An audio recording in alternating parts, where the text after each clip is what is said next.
की सामाजिक व्यवस्था, सांस्कृतिक व्यवस्था, शैक्षणिक व्यवस्था और पारिवारिक व्यवस्था को खत्म कर दो, वो देश अपने आप खत्म हो जाएगा। अब यही षड्यंत्र चल रहा है। कैसे चल रहा है? 3 स्टेज पे काम होता है। 25 वर्ष तक की बच्चियों को बिगाड़ने का काम बॉलीवुड अपने टीवी सीरियल के माध्यम से करता है। 25 से 35 वर्ष की शादीशुदा महिलाओं का जीवन और उनके परिवार को बर्बाद करने का काम एकता कपूर जैसी महिलाएं अपने टीवी सीरियल के माध्यम से करती है। और जो नौकरी करती हुई बहन बेटियां महिलाएं हैं, जो कि वर्किंग विमेन हैं, उनका दिमाग खराब करने का काम ये ओटीटी प्लेटफॉर्म्स अपने वेब सीरीज के माध्यम से करता है। कैसे करता है, मैं संक्षिप्त में एक एक उदाहरण देकर आपके समक्ष रखूंगी। और बहुत जरूरी है कि जब हम तो एक साधारण व्यक्ति है, हम संसारिक जीवन में रहते हैं, लेकिन यहां पर जो उपस्थित हमारे संतगण है, महंतगण है, इनके बहुत बड़ा फॉलोअर्स ग्रुप रहता है, बहुत से लोग आते हैं, बहुत सी महिलाएं आती है। ये बात वहां तक पहुंचे क्योंकि वो यहां पर उपस्थित नहीं है, पर हमें पता है कि वीडियो के माध्यम से हमारे संत श्री, हमारे महंत श्री हमारी ये वाणी जो है उन तक पहुंचाएंगे कि कैसे करते हैं। ये एक फिल्म बनाते हैं 25 वर्ष तक की बच्चियों को कैसे बिगाड़ना है। हिंदुओं के परिवारों को बिगाड़ने के, तोड़ने के षड्यंत्र चल रहा है। और सिर्फ एक हिंदू को नहीं खराब करना है, उसके पूरे के पूरे कुटुंब को बर्बाद कर देना है। तो एक भारत की महिला 2 परिवार को जोड़ती है, मायका पक्ष और ससुराल पक्ष। और हम कहते हैं कि भारत की परिवार व्यवस्था जो है वो मानवता की सबसे बड़ी देन है। तो इसी व्यवस्था को खत्म कर दो। कैसे कर दो? तो ये एक फिल्म बनाते हैं अतरंगी रे। हमारी क्योंकि दीदी भी यहां उपस्थित है जो कि सेंसर बोर्ड में सदस्य है, तो हम इतना उनसे विनती करेंगे कि हमारी ये बात भी उन तक पहुंचाए। सिस्टमैटिकली ये फिल्मों में लड़की दिखाएंगे हिंदू की, लड़का दिखाएंगे मियां भाई का, और उसमें भी दिखाएंगे कि वो लड़का चाहे अनपढ़ हो, चाहे गवार हो, चाहे आतंकवादी हो, चाहे पंचर छाप हो, और वो हिंदू की लड़की चाहे कितनी पढ़ी लिखी हो, लेकिन उसका परिवार जो है वो रूढ़िवादी है, वो रिग्रेसिव है, और उसके सामने यदि वो घोड़ा भी चला रहा है, खच्चर टट्टू भी चला रहा है, तो वो बड़ा प्रोग्रेसिव है, वो बड़ा संस्कारी है। कैसे करते हैं? ये एक फिल्म बनाते हैं अतरंगी रे। अतरंगी रे फिल्म में, जो कि आज की युवा बच्चियों का लेटेस्ट क्रश है, सारा अली खान हीरोइन लेते हैं। हमारी युवा बच्ची इसको फॉलो करती है। उसमें यह दिखाते हैं कि सारा अली खान जो एक मुस्लिम लड़के के प्यार में पड़ जाती है और अपने परिवार से विरोध कर उनसे लड़ झगड़ कर ट्रेन में बैठकर वो भाग जाती है। उसी ट्रेन में एक संवाद होता है उस पिक्चर के हीरो का और उसी हीरोइन का। दोनों अपनी अपनी लव स्टोरी शेयर करते हैं। तो हीरोइन पूछती है हीरो को कि तुम्हारी लव स्टोरी बताओ। तो वो कहता है कि कल मेरी शादी होने वाली, और लव स्टोरी तो मेरी लव स्टोरी है कि मैंने बचपन से जिस लड़की से प्यार किया, जिसके साथ पढ़ाई की, जिसके साथ मैं बढ़ा हुआ, उसी लड़की से, मेरी बचपन की मित्र जो मेरे समाज की है, जो मेरे गांव की है, उसके साथ ही मेरी शादी होने वाली है। तो वो हीरोइन कहती है अरे ये और कोई लव स्टोरी है? ये लव स्टोरी नहीं हो सकती। तो हीरो पूछता है तो फिर क्या हो सकती है लव स्टोरी? तो वो कहती है कि मैंने एक मुस्लिम लड़के से प्यार किया है, मैं ठाकुरों की लड़की हूं, पूरा समाज, पूरा घर, पूरा परिवार मेरे खिलाफ है, और मैं उन सबको ठोकर मारकर, उनकी भावनाओं को ठोकर मारकर अभी ट्रेन में बैठकर भाग रही हूं उस लड़के से शादी करने के लिए।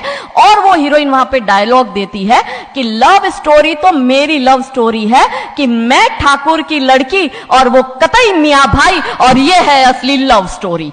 तब हमारी 13, 14, 15 साल की युवा बच्ची, जिसके शरीर में हार्मोन्स चेंज होते हैं, आकर्षण होता है विपरीत व्यक्ति के लिए, तब वो आकर्षण में ये सोचती है कि हिंदू होके हिंदू बॉयफ्रेंड नहीं रखना, हिंदू होके हिंदू से प्यार नहीं करना। आप इतिहास में छपेगी, आपकी लव स्टोरी तभी बनेगी जब आप किसी मियां भाई से प्यार करेगी और उससे शादी करेगी। तो कैसे सिस्टमैटिकली ये स्लो पॉइजन बॉलीवुड की फिल्मों के माध्यम से फ्रेजाइल माइंड में डाला जा रहा है। और आज देखो कि क्यों समाज में लव जिहाद के इतने केस बन रहे हैं, और उसका सबसे बड़ा और मुख्य कारण बॉलीवुड है, क्योंकि इन बॉलीवुड वालों ने हमारी बेटियों को हादी रानी और रानी चिन्नमा रानी अब्बा का नहीं दिखाया। इन बॉलीवुड वालों ने हमारी बेटियों को करीना खान दिखाया है ताकि वो अपनी कोख से तैमूर और जहांगीर पैदा करे। ये बॉलीवुड वाले लव स्टोरी पर फिल्म बनानी है तो ये हादी रानी और राजा रावत सिंह चुड़ावत पर क्यों नहीं बनाते? मैं आपको उनकी कथा शॉर्ट में करती हूं कि राजा रावत का शादी जो होता है वो हदी रानी से होता है, मेवाड़ के राजा है, और औरंगजेब की सेना आक्रमण करने आती है। और जब औरंगजेब की सेना आती है तो राजा रावत सिंह का 2 दिन पहले ही विवाह हुआ होता है हादी रानी से। तो राजा जी की इच्छा नहीं होती कि मैं युद्ध लड़ने जाऊं, तो हादी रानी बड़े क्रोधित होते हैं। वो कहते तुम मेरी चिंता छोड़ो, तुम अभी इस मातृभूमि की रक्षा के लिए, इस धर्म की रक्षा के लिए आप युद्ध भूमि में जाओ और आप मेरी चिंता मत करना। यदि आप बलिदान भी हो जाओगे तो मैं प्राउडली अपने आप को आपकी विधवा कहूंगी। तब राजा रावत युद्ध लड़ने जाते हैं। युद्ध भूमि में राजा रावत जी को हादी रानी की बहुत याद आती है, क्योंकि नई नई शादी हुई होती है, तो नई बियाई दुल्हन को छोड़ के आए होते हैं, तो बहुत याद करते हैं। तो वो अपने दूत को कहते हैं, अभी सेना आने में समय होता है और युद्ध में भी समय होता है, तो वो कहते हैं अपने दूत को कि जा तू रानी सा के पास जा महल में और उनसे कहे कि राजा जी को आपकी बहुत याद आ रही है, आप अपनी कोई एक निशानी उनके लिए भेजो। दूत भी बड़ा टेंशन में आ गया कि ये युद्ध भूमि में बैठे और इनको हादी रानी की याद आ रही है, ये युद्ध लड़ेंगे कैसे और जीतेंगे कैसे। पर वो दूत डरते डरते पहुंचा रानी सा के पास और रानी सा को कहता है कि राजा रावत जी ने आपकी एक निशानी मंगाई है, उनको आपकी बहुत याद आ रही है। तो रानी सा बहुत क्रोधित हो जाते कि ये मेरा पति कैसा, ये युद्ध लड़ेगा कैसे, औरंगजेब की इतनी बड़ी विशाल सेना है, यदि जहां युद्ध भूमि में बैठकर उसको रणनीति बनानी है वहां वो मेरी निशानी मंगवा रहा है। तब हमारी हादी रानी क्रोधित होती है, हाथ में तलवार लेती है, अपनी गर्दन काटती है, थाल में सजा के दूत को देती है और कहती है जा तेरे राजा को जाके दे देना मेरी निशानी। तब वो दूत युद्ध भूमि में जाता है, राजा जी को हादी रानी की निशानी यानी कि उनका कटा हुआ मुख देता है। राजा जी बड़े दुखी हो जाते हैं, उनको लगता है उनसे बहुत बड़ी गलती हो गई। राजा जी रानी की अंतिम इच्छा समझ जाते हैं। रानी जी के लंबे बाल होते हैं, उन बाल की वो माला बनाते हैं, उनके मुख की माला बनाते, वो युद्ध लड़ते हैं, औरंगजेब से युद्ध जीतते हैं और जीतने के बाद राजा रावत वहीं युद्ध भूमि में अपना बलिदान देते, अपनी गर्दन काटकर वहीं अपने जीवन का त्याग करते हैं। यह है लव स्टोरी।